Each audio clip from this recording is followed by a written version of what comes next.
2025 সালের জন্য ফার্নিচার বা আসবাবপত্রকে বর্ষপূর্ণ ঘোষণা করেছেন প্রধান উপদেষ্টা অধ্যাপক ডক্টর মোহাম্মদ ইউনূস। আজ বাংলাদেশ চায়না ফ্রেন্ডশিপ এক্সিবিশন সেন্টারে 29তম ঢাকা আন্তর্জাতিক বাণিজ্য মেলা উদ্বোধনী অনুষ্ঠানে ঘোষণা করেন তিনি।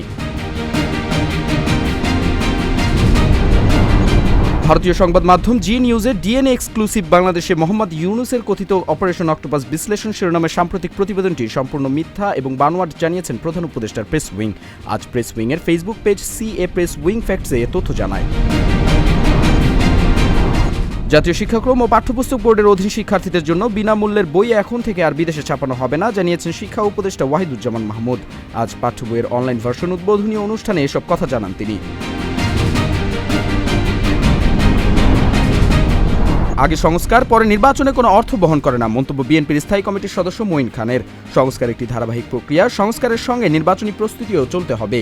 সকালে প্রয়াত রাষ্ট্রপতি জিয়াউর রহমানের সমাধিতে এসব কথা বলেন তিনি।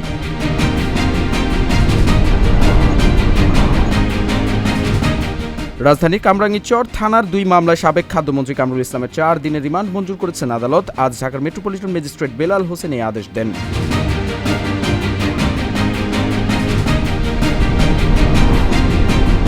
579 ভোটিং পয়েন্ট নিয়ে ইন্টারন্যাশনাল স্পোর্টস প্রেস অ্যাসোসিয়েশনের বর্ষসেরা ফুটবল দল নির্বাচিত হয়েছে আর্জেন্টিনা। এই নিয়ে টানা তৃতীয়বার এই পুরস্কার জিতল বিশ্ব চ্যাম্পিয়নরা। এছাড়া 552 পয়েন্ট নিয়ে দ্বিতীয় স্পেন এবং 532 পয়েন্ট নিয়ে তৃতীয় রিয়াল মাদ্রিদ।